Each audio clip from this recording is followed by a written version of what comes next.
इंदसदवंदियाणं तिहुवणहिदमधुरविसदवकाणं अन्तातीतगुणाणं नमोजिनाणं जिदभवाणं। कुंदकुंदाचार्य भगवान की जय।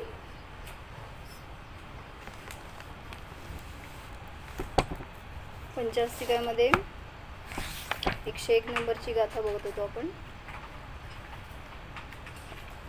कालद्रव्य वर्तनालक्षणवाला आहे असं सांगितलं, म्हणजे साही द्रव्यांच्या परिणमनामध्ये कालद्रव्य सहकारी आहे, निमित्त मात्र आहे, कालद्रव्य परिणमन करणारं नाही, करवणारं नाही। जयसेनाचार्यजींची टीका बघत होतो आपण। पूर्ण झाली होती का?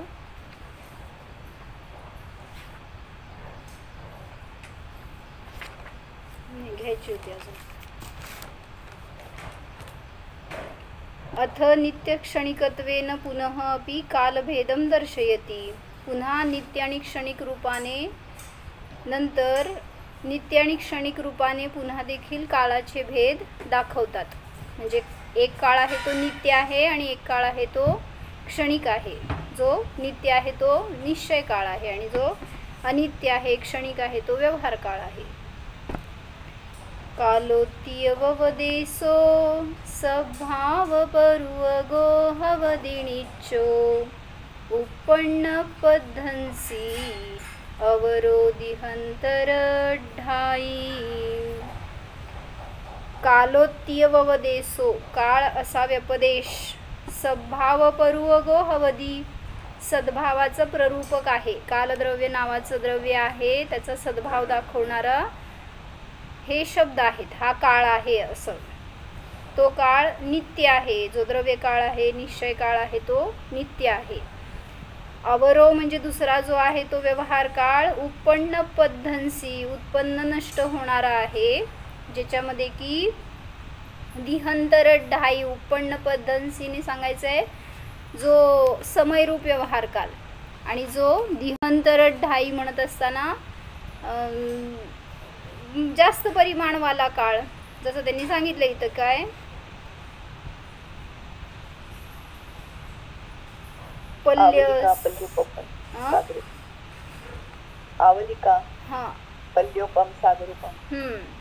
अनित्यता भी प्रवाह की अपेक्षा दीर्घ स्थिती वाली कही जाती है।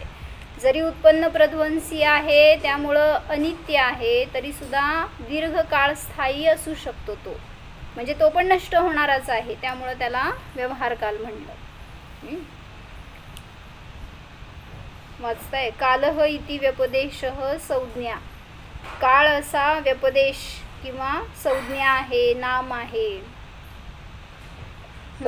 करोति तो, आणि तो काय करतो, तो काळ, तो ते द्रव्य काय करतं।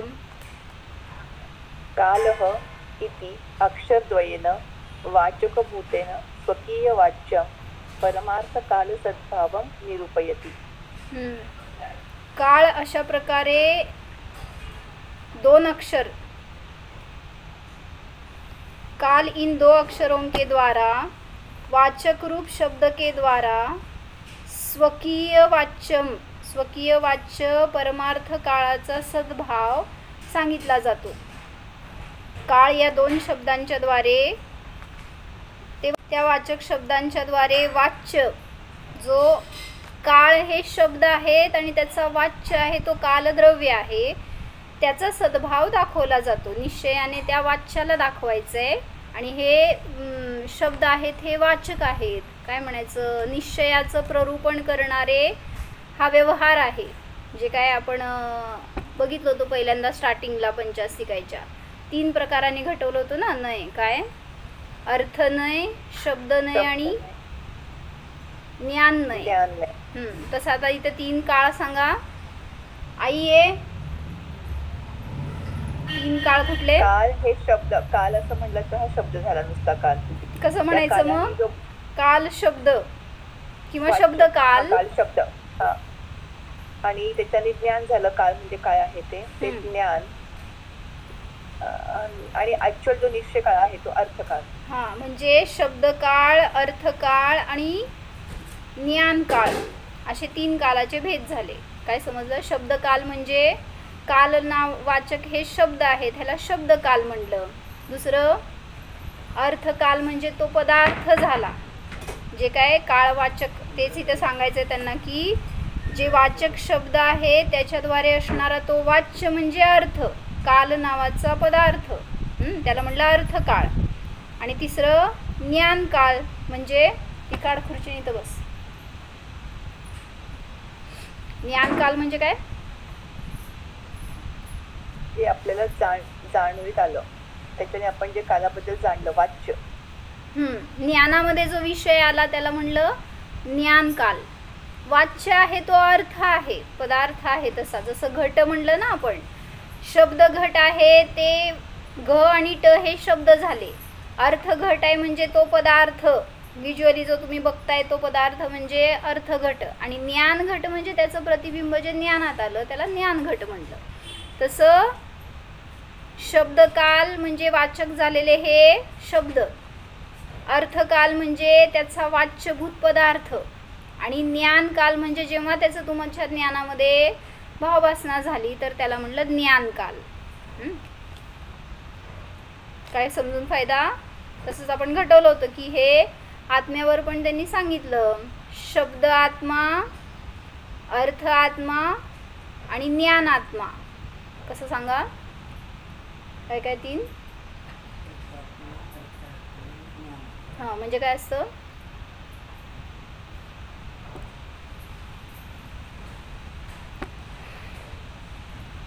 अजित काका सांगताय काय?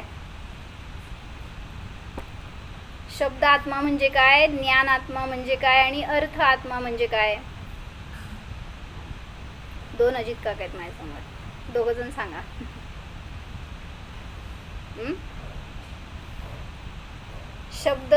शब्द आत्मा म्हणजे बोला.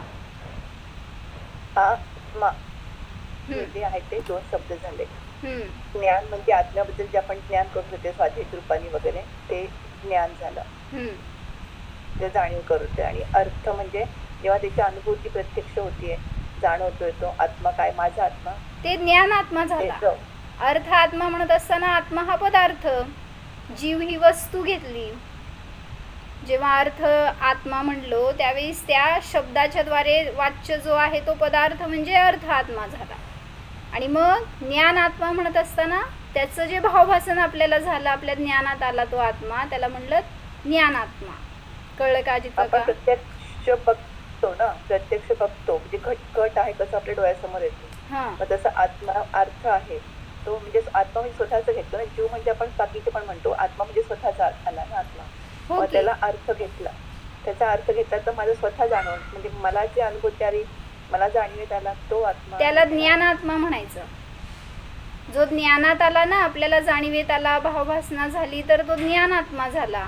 आणि तो पदार्थ जो फक्त त्या शब्दाच्या द्वारे वाच्य आहे तो पदार्थ म्हणजे अर्थात्मा. असं मग ज्ञान मध्ये मग दोन्ही पण होते ना, ज्ञान म्हणजे भावभासन पण होते आणि ज्ञान म्हणजे आत्मानुभूती जर घेतला अनुभव तर तो पण होतोय. असं आता एक एक्झाम्पल सांगते तुम्हाला मी. तुम्ही चष्मा घेतला किंवा चमचा घेतला, समजा छोटा चमचा, तर चमचा हे शब्द झाले, बरोबर? त्याला शब्द चमचा म्हणा. जेव्हा ती वस्तू तुमच्या डोळ्यासमोर आहे, पाहताय तुम्ही, तर तो अर्थ झाला. पाहताय असं नाही, तो पदार्थ काहीतरी आहे तुमच्या डोळ्यासमोर नाही आहे, पण तरी सुद्धा त्याला आपण सांगितलं चमचा हा शब्द त्या अर्थाचा वाचक आहे, त्या चमच्याचा. आणि जेव्हा त्या चमच्याला तुम्ही जाणताय त्यावेळेस त्याला ज्ञानात घेतलं. बोलायला लागलं नाही तरी सुद्धा ज्ञानात आला ना. काय म्हणताय? हा, तो ज्ञान चमचा झाला आमच्याकडं चमच्याच्या उदाहरणात. तसं सांगितलं आत्मा सुद्धा जेव्हा आपल्या अनुभूतीत आला त्यावेळेस तो ज्ञान आत्मा झाला. अर्थ आत्मा म्हणजे आता जो अभव्य आहे, जो मिथ्यादृष्टी आहे, त्याचा सुद्धा अर्थ आत्मा आहे त्याच्याजवळ. शब्द आत्मा आहे, अर्थ आत्मा आहे, पण ज्ञान आत्मा नाही आहे त्याच्याजवळ. मग तसं आपल्याजवळ आता जेव्हा आपण अनुभूती घेतली त्यावेळेस तिथं ज्ञान आत्मा प्रगट झाला असं म्हणायचं. म्हणजे अनुभव तर चालू आहे पण निर्णय नाही आहे अभव्य जीवाला त्या ज्ञान आत्म्याचा. क्लिअर झालाय का, काय डाऊट आहे? ज्ञान भावभासनच करते असं मला वाटते. ज्ञानचं भावभासनच की मग भावभासनच म्हणायचंय की काय म्हणाले मग मी? म्हणजे मला म्हणायचं की अनुभूतीमध्ये आलेला आत्मा आणि ज्ञानाने जाणलेला आत्मा जसं जाणून घेतोय तो दोन्ही ज्ञानमध्ये घातला का आपण, मग तसं घ्यायचं ना? मग दोन्ही तुम्ही एकच सांगताय, ज्ञानाने जाणला काय आणि भावभासन केलं काय? कशाने जाणलं मग? भावभासन कशी? प्रत्यक्ष. अच्छा, प्रत्यक्ष जाणलं आणि ते परोक्ष असं तुम्ही करायचं. ठीक आहे, ज्ञानात मध्ये झालेले बरोबर प्रत्यक्ष. म्हणजे जो तो त्याचा वाच्यभूत आहे त्याला म्हणायचं अर्थ, एवढं मला सांगायचं त्यामध्ये. मग तसंच इथं काल सुद्धा जो कालद्रव्य आहे तर तो मला म्हणायचंय की जर तुम्ही त्या चष्म्याला, त्या चमच्याला ज्ञानात नाही घेतलं तर तुम्हाला अनुभव होत नाही, भलेही समोर असेल तरी. जेव्हा तो ज्ञानाने जाणला गेला तेव्हाच त्याचं तुम्हाला भावभासन झालं की हा चमचा आहे किंवा हे माझं घर आहे असं. मग त्याला ज्ञान घर म्हणलं, ज्ञान वस्तू म्हणली ती, अशा प्रकाराने. मग तसंच इथं पण सांगितलं कशा बाबतीत, काल जेव्हा आपल्या ज्ञानात आला तर त्याला म्हणलं ज्ञान काल. त्याचं आपण आजपर्यंत ज्ञान करून घेतलं नव्हतं, त्यामुळे त्याचं भावभासन नाही.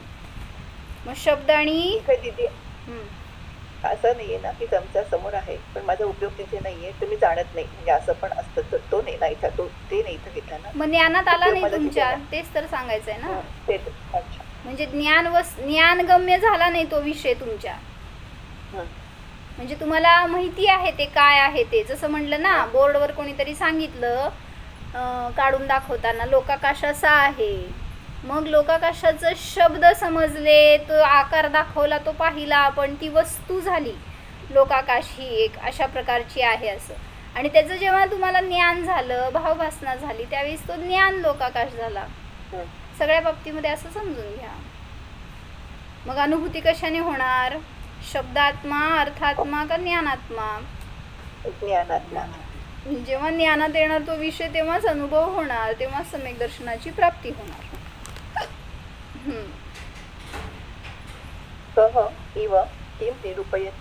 थांबा एक मिनिट, त्या शब्दाचा अर्थ राहिलाय ना अजून, वाक्याचं करायचं. कालह इति अक्षरद्वयेन वाचकभूतेन. काल या दोन अक्षरांच्या द्वारे वाचकभूत जो स्वकीय वाच्य आहे तो परमार्थ काल आहे, त्याचा सद्भाव आहे असं सांगितलं जातं. म्हणजे हे फक्त का आणि ल हे शब्द आहेत, त्याच्याद्वारे वाच्यभूत जी काही वस्तू आहे त्याचं अस्तित्व आहे हे सिद्ध केलं. त्याला म्हणलं परमार्थ काल. तर तो सतरूप आहे, काहीतरी अशी असत वस्तू नाही आहे काल म्हणजे.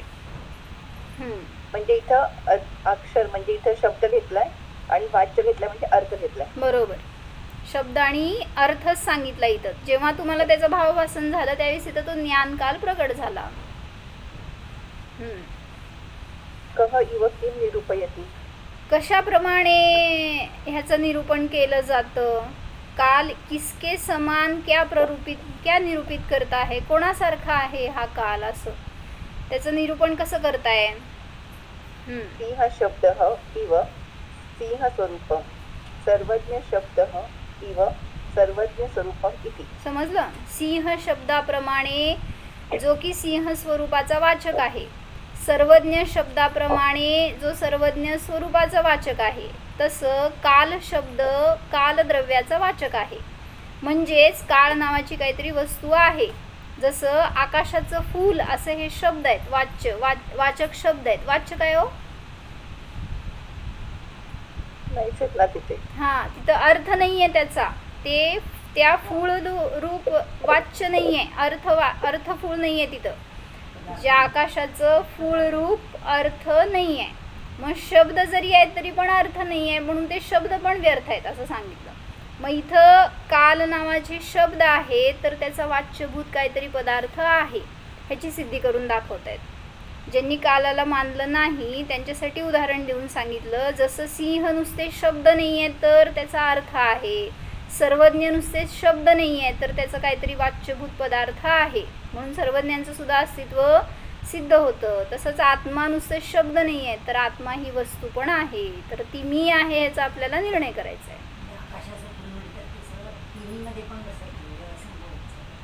म्हणजे आकाश नावाची वस्तूच नाही. तर त्यामुळं त्याचं नुसते शब्द जरी सांगितले तरी तुम्ही असे अटपट शब्द काय पण काढाल, मग त्याला अर्थ असतो असं नाही आहे. मग कधी त्याचा अर्थ आहे तर तेच शब्द तुम्हाला त्या अर्थाला दाखवू शकतात. एवं स्वकीय स्वरूपम निरूपयन कथम भूतः भवति. अशा प्रकारे स्वकीय स्वरूपाला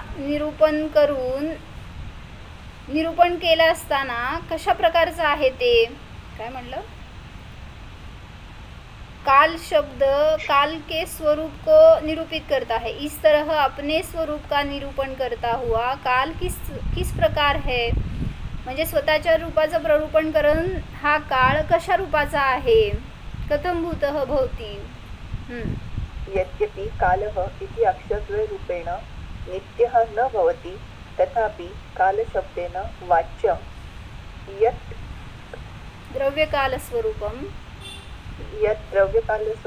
तेन नित्यः भवति इति निश्चयकालः ज्ञातव्यः.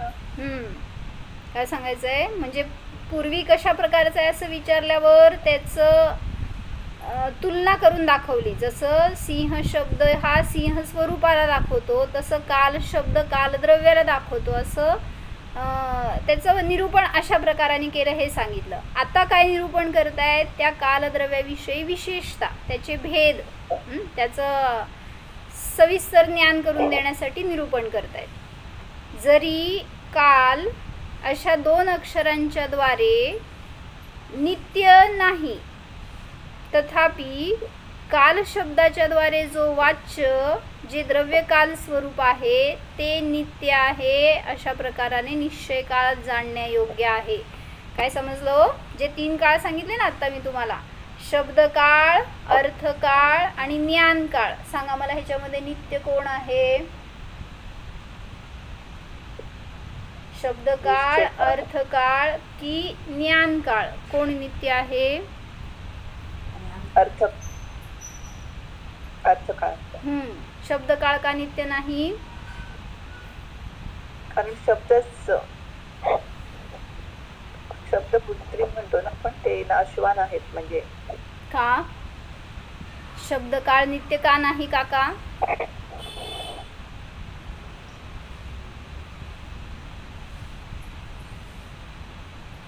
अनिता काकी, शब्दकाळ नित्य का नाही.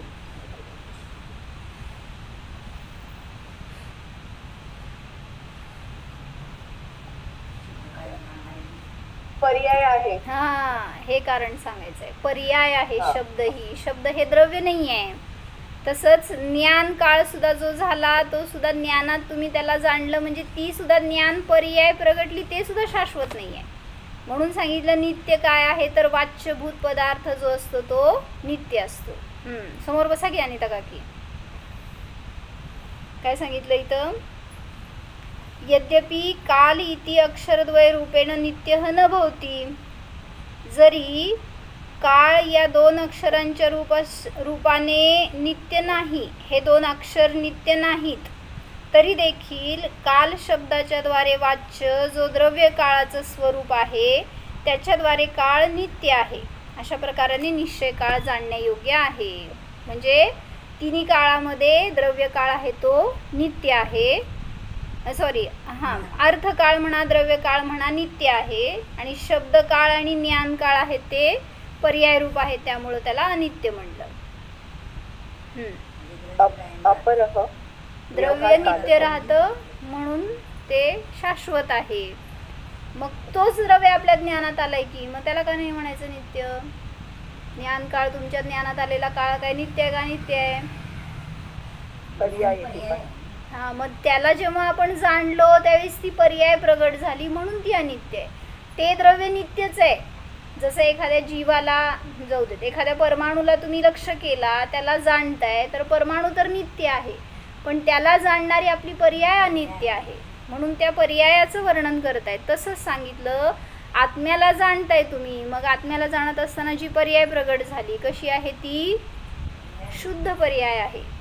शुद्ध आत्म्याला जाणणार ती पर्याय सुद्धा शुद्ध म्हणली गेली ना. मग ती शुद्ध पर्याय नित्य आहे का अनित्य आहे.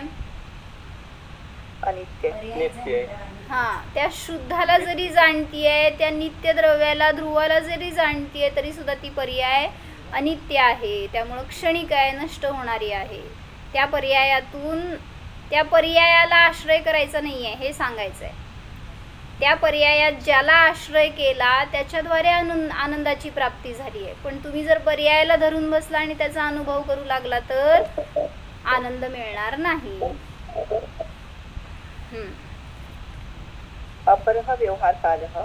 अपरः म्हणजे दुसरा जो आहे तो, आतापर्यंत निश्चय काळाचं वर्णन केलं, ह्याच्याहून दुसरा जो आहे तो व्यवहार काळ आहे. सच किम रूपः. आणि तो कशा प्रकारचा आहे, त्याचं स्वरूप काय आहे त्या व्यवहार काळाचं. निश्चय काळाचं स्वरूप सांगितलं की तो नित्य आहे, वाच्यभूत आहे. आता व्यवहार काळ कसा आहे. यद्यपि वर्तमान समय अपेक्षया उत्पन्न प्रध्वंसी भवति, तथापि पूर्व अपर समय संतान अपेक्षया व्यवहारनयेन आवलिका पल्योपम सागरोपम आदि रूपेण दीर्घांतरस्थायी च घटते न अस्ति दोषः. नास्ति दोषः. यद्यपि म्हणजे जरी वर्तमान समयाच्या, आता व्यवहार काळ म्हणजे काय हो, पर्यायाचं परिणाम म्हणजे चालू आहे ते सगळं जे तुम्ही हे व्यवहार रूपाने समय, घडी, घंटा वगैरे हे पर्याय जाणता पाहता, तर ते व्यवहार काळ झाला. वर्तमान काळ, भूतकाळ, भविष्य काळ, कुठला काळ, व्यवहार काळ झाला.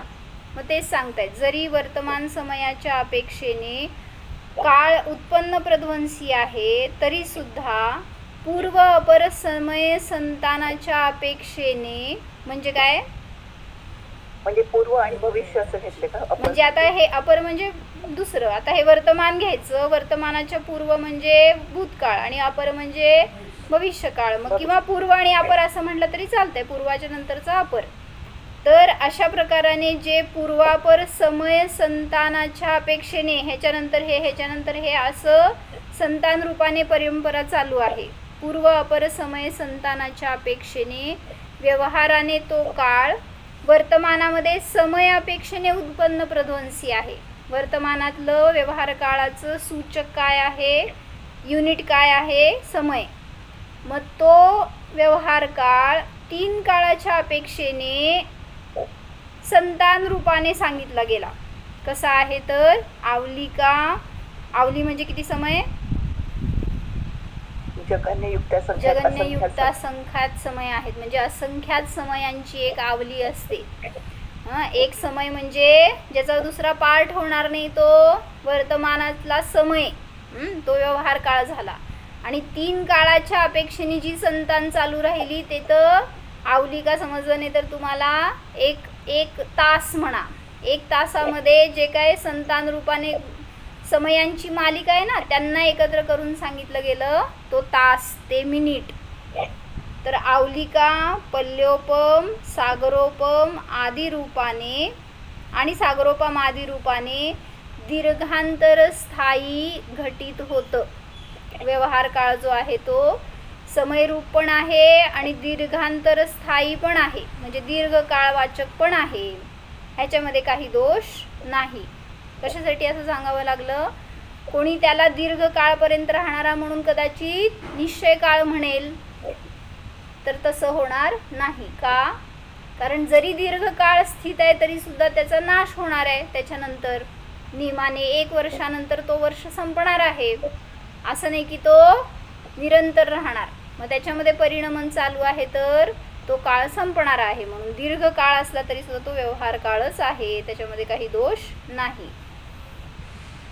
एवं नित्य क्षणिक रूपेण निश्चय व्यवहार काळ ज्ञातव्यः.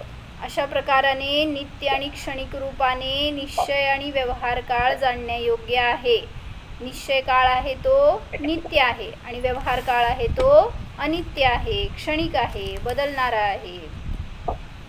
तसंच आपल्याकडं पण निश्चय द्रव्य म्हणजे निश्चय आत्मा आणि व्यवहारात्मा म्हणायचं का, जो पर्याय प्रगट झाला ती त्याची पर्याय म्हणा, तर ते परिणमन जे आहे तो व्यवहार झाला आणि निश्चयाने आपला आत्मा. तर त्या द्रव्याचा आश्रय घेतला असताना पर्यायामध्ये नियमाने शुद्धता प्रगट होते, ती पर्याय आनंदरूप प्रगट होतेच. आत्मा परिणमनशील आहे की नाही? प्रत्येक द्रव्य परिणमनशील आहे. म्हणून तर आत्मा असू दे की मग द्रव्यापेक्षेने आत्मा नित्य आहे, पर्यायापेक्षेने परिणमनशील आहे. म्हणून तर तुम्ही दाखवता ना, ते चार्ट दाखवतो आपण, माहितीये का? 3 बॉक्स करून दाखवले महाराजजींनी, आणि इकडं निश्चय दृष्टी आणि इकडं व्यवहार दृष्टी. मग हा निश्चय दृष्टीचा जो आत्मा आहे तो नित्य आहे, तोच आत्मा राहणार आहे, त्यात बदल होणार नाही आहे. पण पर्याय दृष्टीने पाहायला गेल्यावर बदल व्हायलाच पाहिजे, नाही झाला तर आत्मा अस्तित्वच राहणार नाही त्याचं. अशी जगात कुठलीही वस्तू नाही आहे की त्याचं परिणमन नाही होत.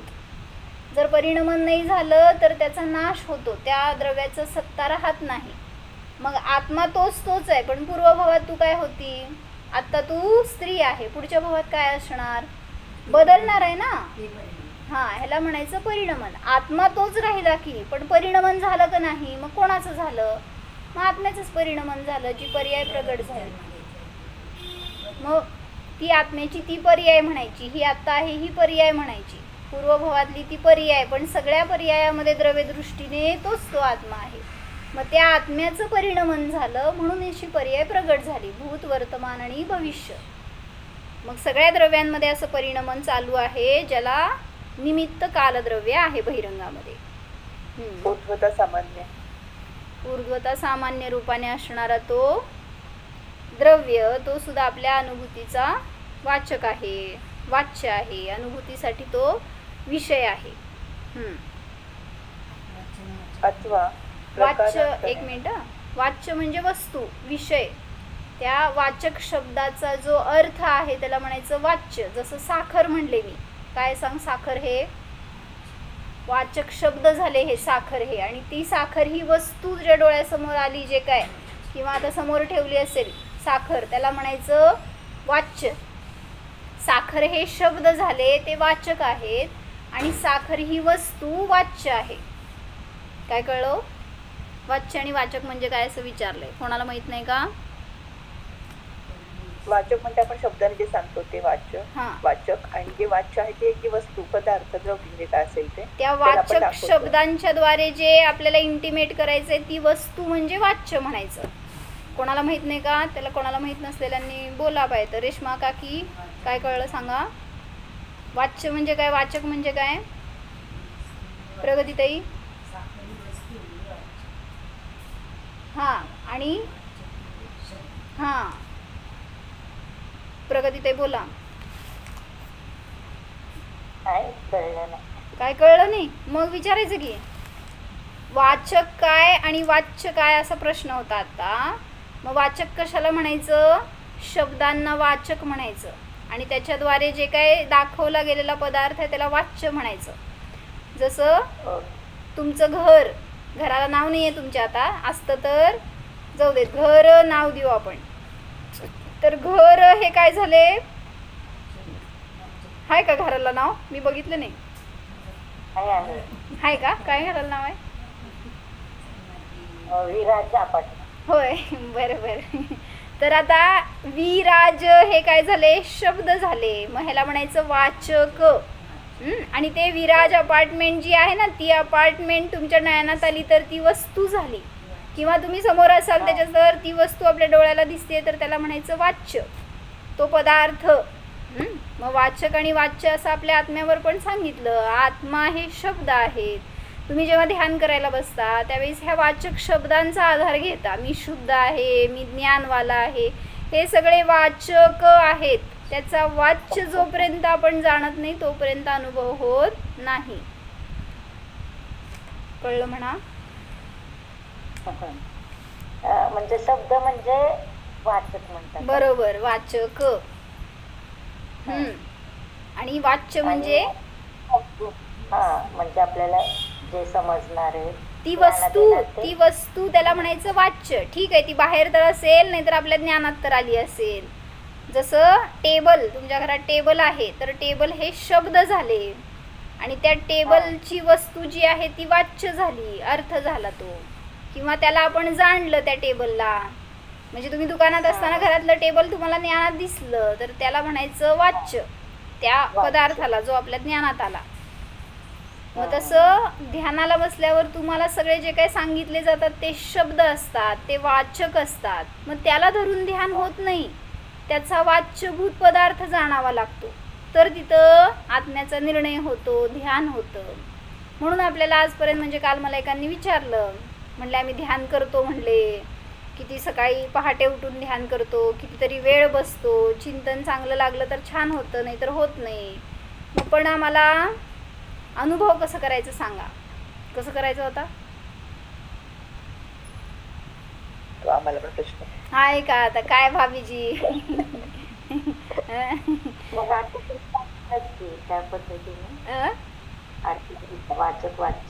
हा, म्हणजे जे काय तुम्ही ऐकताय, जल्प करताय, ते सुद्धा वाचक शब्दच आहेत. शब्द आत्मामध्येच अडकलाय अजून. तुम्ही त्या शब्दाच्या पुढे जाऊन अर्थ आत्मा दिसला, त्याला ज्ञान आत्मा रूपाने ग्रहण केलं तर अनुभूती होणार.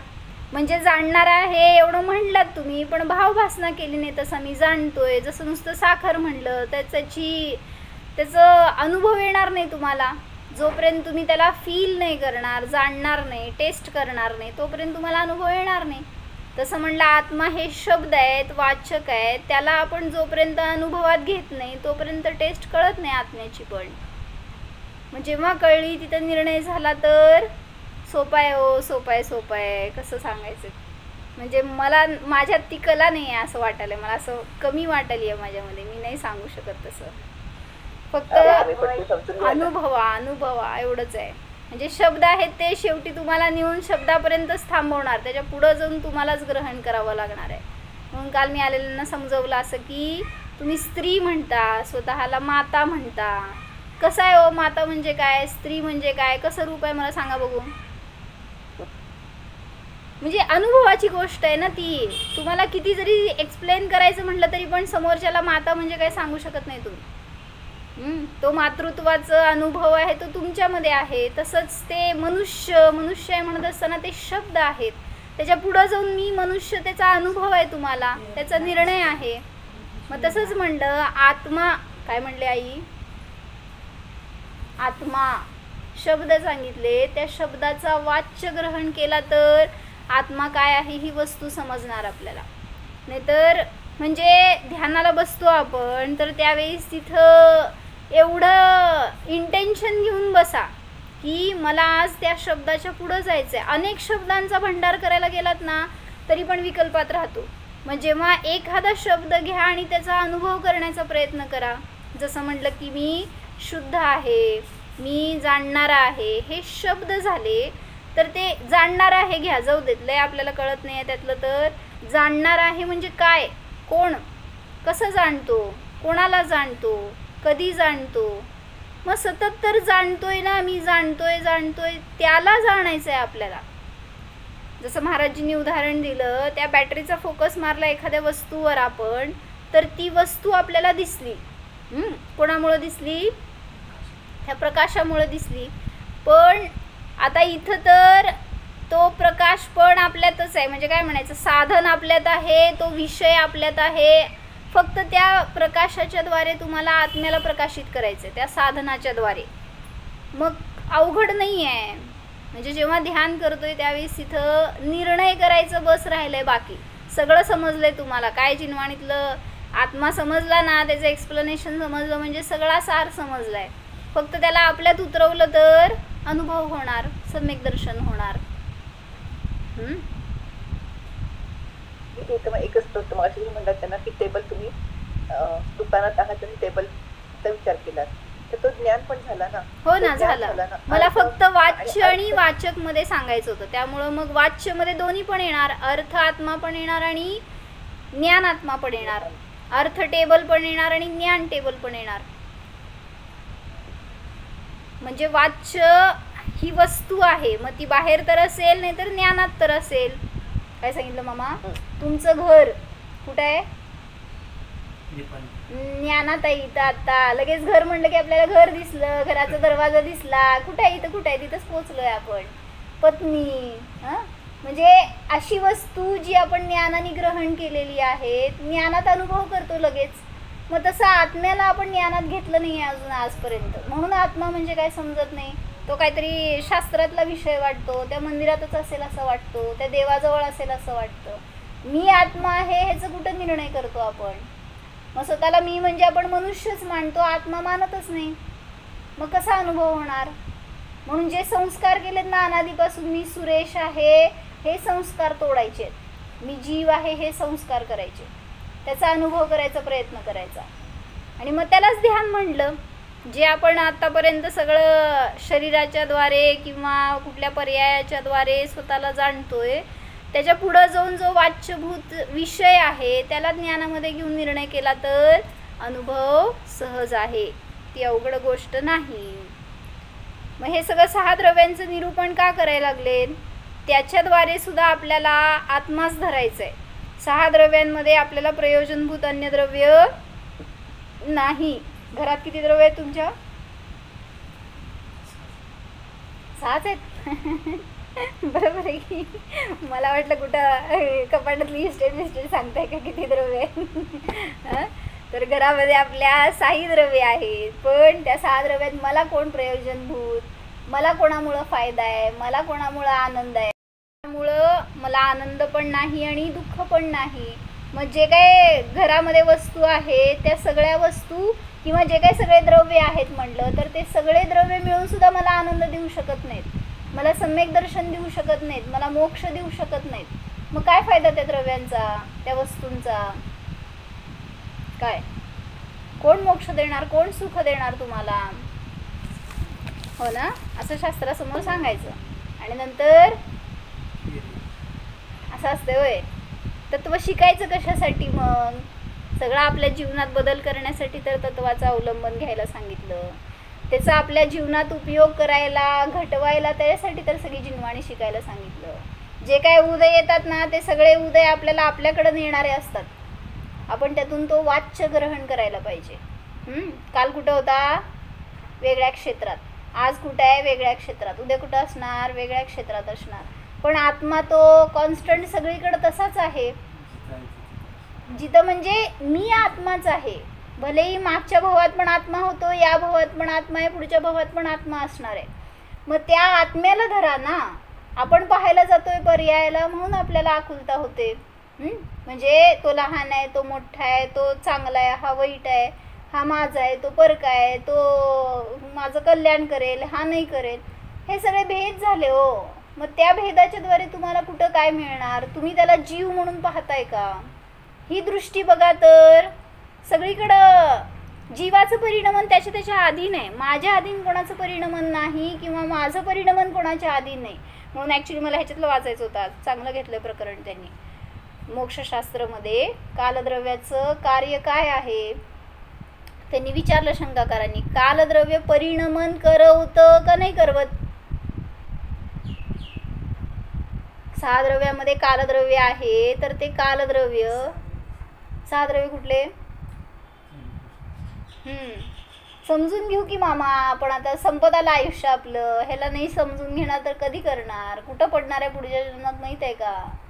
मग 6 द्रव्य कुठली म्हणा? जीव, पुद्गल, धर्म, अधर्म, आकाश, काल. जीव, पुद्गल, धर्म, अधर्म आणि काल. तर ह्या 6 द्रव्यात मी कोण आहे? मी जीव आहे.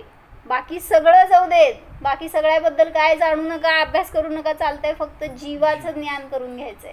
मग का लिहिली हो एवढी जिनवाणी? सगळ्या द्रव्याचं वर्णन का लिहिलं त्यांनी शास्त्रामध्ये? जीवच तुम्हाला मोक्षाला नेणार आहे, तर तुम्हाला स्थिरता राहत नाही परिणामांमध्ये. म्हणून त्यांना सगळं ग्रॉस एवढं सगळं आयडिया देऊन मग तुम्हाला जीवापर्यंत न्यावं लागलं. कारण परिचय तुम्हाला या द्रव्यांचा आहे. धनाचा परिचय आहे, शरीराचा परिचय आहे, परिग्रहाचा परिचय आहे, सुखदुःखाचा परिचय आहे. याच्याकडून तुम्हाला आत्म्यापर्यंत न्यायला ती विद्या दिली. म्हणून सांगतायत की सगळ्या तत्वज्ञानाचं सार तुम्हाला आत्म्यापर्यंत नेणं आहे. कारण आत्माच आपल्यासाठी उपयोगी आहे, प्रयोजनभूत आहे. सगळं तुम्ही कराल की आयुष्यभरामध्ये, पण त्याच्यानी सार्थकता नाही आहे. जर मी स्वतःला जाणलं ना त्यापूर्वक सगळं करा की. जसं म्हणलं भरत चक्रवर्ती आहे, त्याच्याजवळ नव्हतं का हो काय वैभव, मग त्यांनी काय केलं, त्याला किती व्याप असणार, त्याच्यापेक्षा आम्हाला जास्त आहे असं ना. म्हणजे त्या व्यापात असताना सुद्धा तो आत्मानुभव करत होता, म्हणून तर त्याला कॉन्फिडन्स आला आणि मुनी दीक्षा घेऊ शकला, म्हणून तर साधना करून मोक्षाला जाऊ शकला. मग आपण का नाही करू शकत? आपल्यासाठी अवघड आहे का? घरात आहे म्हणून काय अनुभव होणार नाही का तुम्हाला? संसारीमध्ये आहे, परिग्रहात आहे, व्यापात आहे म्हणून अनुभव होणार नाही का? सगळी संकट आहेत म्हणून अनुभव होणार नाही का? उलट संकट सुद्धा अनुभव करण्यासाठी येतात. तुम्हाला फक्त वाच्य पकडायचं आहे. म्हणून सांगायचं आहे, वाच्य आणि वाचक संबंध कशासाठी दाखवला? त्याच्यातून आपल्याला स्वतःच्या आत्म्यापर्यंत जाण्याची कला कळायला पाहिजे. आणि त्याला मिळवलं तर सगळ्यात सुखाची गोष्ट ती आहे. कुठल्याही भवात गेला तर 100% तुम्हाला दुःख होणार नाहीच. फक्त एक सम्यक दर्शन प्राप्त करायचं. कसं करायचं? कसं करायचं? म्हणजे मी आहे ह्याचा अनुभव करायचा. हो, सोपं आहे. फक्त मी म्हणून आपण आजपर्यंत ह्या शरीराला बघितलंय ना, मी म्हणून आज आत्मा बघा, तो मी आहे. आपल्या शरीराला आम्हा सांगतात म्हणून जळणारी वस्तू बघा, एक राखेचा ढीग बघा. जेव्हा हे शरीर आपण मी म्हणतोय ना, तर हे जळून जाणारे हे मी कुठे आहे? मग मी तर तसाच राहिलोय जेव्हा हे शरीर पण जळालं तेव्हा. मग तो मी कोण आहे ना, तो आत्ता पण इथं आहे, वेगळाच आहे या शरीरापासून. मग त्या शरीराने माझं अस्तित्व नाही आहे. मग शरीराचं वाचक शब्द म्हणजे माझं आत्मा नाही आहे वाच्य. जसं सुरेश हे वाचक शब्द कोणाला दाखवत आहेत? कोणाला दाखवत आहेत रेखा? हे शब्द शब्द हे शरीराला दाखवत आहेत, तुमच्या पर्यायाला दाखवत आहेत, हे तुम्ही आहे म्हणून. उद्या मेल्यावर एक आलं होतं तसं म्हणून व्हिडिओ, की म्हणले तुमचं नावासाठी तुम्ही आयुष्यभर धडपडलात, नाव लौकिक मिळवण्यासाठी, आपली प्रसिद्धी मिळवण्यासाठी. म्हणजे ते नाव तुम्हाला जेव्हा मेला ना, तर त्या नावाने सुद्धा हाक मारत नाहीत, बॉडी उचला म्हणतात. म्हणजे काच तुमचं नाव नाही राहिलं का असं म्हणणार का आपल्याला? हे सुरेशला उचला असं म्हणणार का? बॉडी उचला म्हणतात. म्हणजे म्हणायचंय नाव सुद्धा राहिलं नाही. मग तिथं ती बॉडी राहिली म्हणजे आत्ता पण बॉडीच आहे नाही. मग त्याला का आपण इतकं चिकटतोय? का त्याच्यातून आपलं अस्तित्व मानतोय? सोडा ना, ज्ञानात न सोडा तर खूप सोपा आहे संसार, खूप सोपं आहे. सगळं सुखच आहे. सुख आपण मानत नाही तोपर्यंत सुख नाही आहे. म्हणून सांगितलं धर्माला धरलं तर प्रत्येक जीवाला सुख आहे. 6 खंडाचं अधिपत्य होतं, कसं करत असणार आहे? तरी पण सगळ्या षटक्रिया, सगळं धर्माचं पालन व्यवस्थित होतं आपल्याकडं. त्याचे तुकडे तुकडे करून राहिलं तरी पण शेवटचा अंश पण नाही आपल्याकडं. आणि आपण किती व्यापामध्ये, आम्हाला धर्म होणार नाही, धर्माचं पालन होत नाही. कशामुळं? सगळं करा म्हणले, पहिला धर्माला महत्त्व द्या, बाकीचं सगळं नंतर. धर्माने जे सांगितलं ते मान्य, ते आपल्या जीवनामध्ये जेवढं उतरवू शकतो तेवढं पूर्ण उतरवायला पाहिजे. नुसतं बोलायला नव्हे, करायला पाहिजे तसं. तर त्याच्यानी कसं धर्म आपल्याला मदत करणार सांगा की? जर आपण धर्माचा अंगीकार करत नाही तर आपल्याला धर्म काय मदत करणार? धर्म आहे तर पुण्य आहे, पुण्य आहे तर धन आहे. आपल्याकडे धर्म नाही आहे तर मग कुठं पळायला तुम्ही? आता धनाच्या मागं पळायलाय. कसं मिळणार धन? म्हणून सांगताय धर्म करा तर सुख आहे, अन्यथा नाही. ओम जाणा. जे काही आता सांगितले जाणार ते वाचक शब्द वाच्यभूत अर्थाला दाखवणारे असतात. त्या वाच्याला ग्रहण करा. जाणा मी शुद्ध आत्मा आहे. मी जाणणारा जीव आहे. मी शरीर नाही. मी मरणरहित आहे. मी सुख दुःख रहित आहे.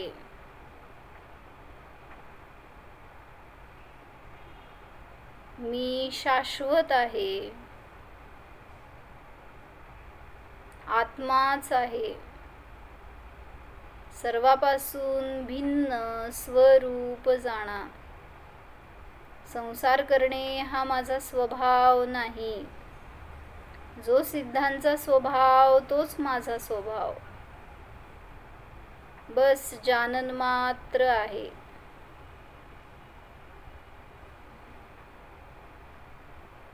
जीवोऽहं सिद्धोऽहम् ॐ